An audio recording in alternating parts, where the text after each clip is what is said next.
Hello, friends. I am Chevee. Welcome to my shed. How are you today? How's life in your world? How's things where you are? I hope everything is good and great and wonderful.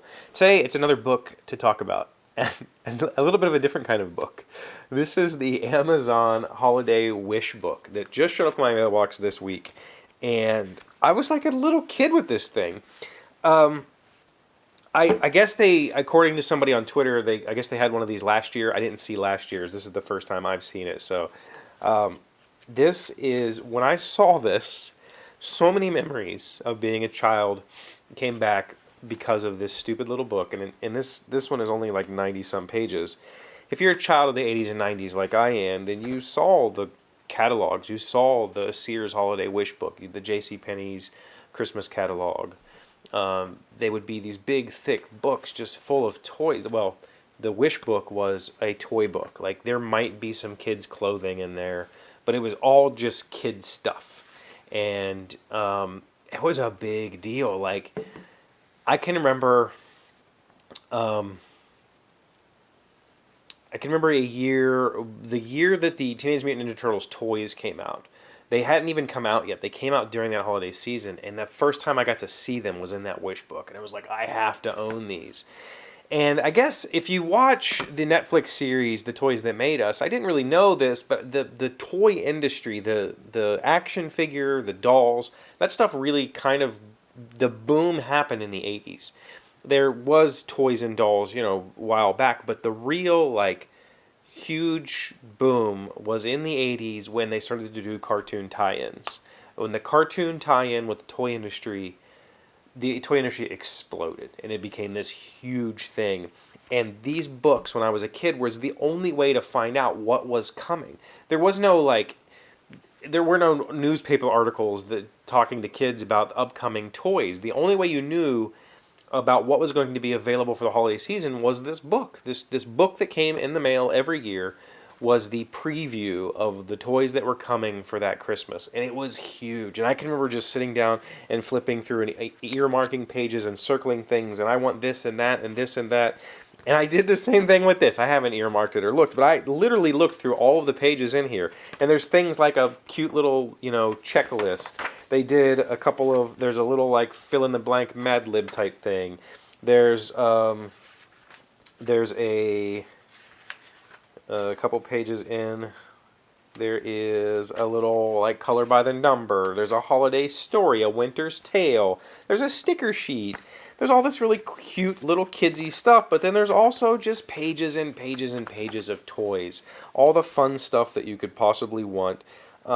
Interestingly enough, no prices, which was something that when I was a kid, I can remember looking and seeing the prices of toys, and I knew what I was getting into because they'd have a catalog number. With the Sears catalog in particular, you could still order for them at that time, and it would be shipped. But there's no prices in here.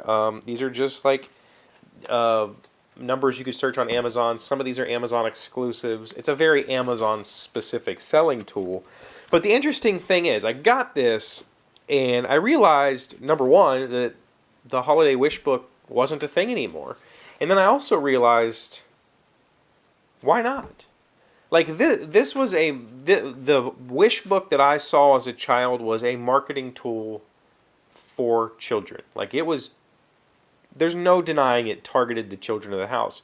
Because it was a way to disseminate, like I just said, like to build excitement for toys that were coming up for the holiday season. And at those ages, yes, my 10-year-old, both of my children have grown up with YouTube, and they've been very excited by the toy videos. Well, my youngest for sure has been very excited by toy channels and would constantly be like, I want this, I want that. And oftentimes, the interesting part with that situation is they were wanting toys that were already, like, phased out, essentially. Like, they weren't wanting upcoming toys. They were wanting toys that they saw on a video. And those toys came out months ago. And so sometimes buying the toys was actually harder than buying that year's holiday toys because they were already out. Like, they came out and they were gone. And so trying to find older, like, things that were already basically, not discontinued, but just not popular anymore, it was kind of difficult sometimes. So there's no, like, I don't know of where children today would find out about the upcoming toys. And I don't know if the toy industry still works this way. You know, the toy industry used to have these big holiday releases.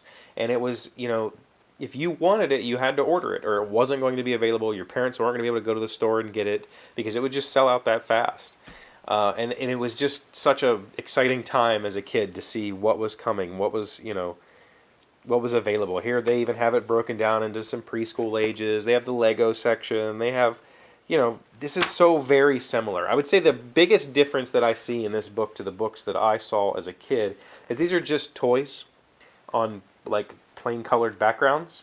I can remember the books when I was a kid were much more like this style, where it's a like a diorama of that toy, or they would actually build out scenes to put the toys in. So they'd have these, like, you know, for the He-Man section, there was always a He-Man page. There would be like a hillside scene with some boulders and trees, and then the characters were standing on these hills. You know, somebody put a lot of effort into it. Whereas this, it's just a picture of a toy. It's just a catalog picture. Not nearly as much effort involved. But it's still, I didn't really think about it. It's still, like, how else would you market to children upcoming toys? I mean, I don't know. And I got excited. I got so stupid excited by this book that I'm talking about it right now for 6.5 minutes. Because it's just,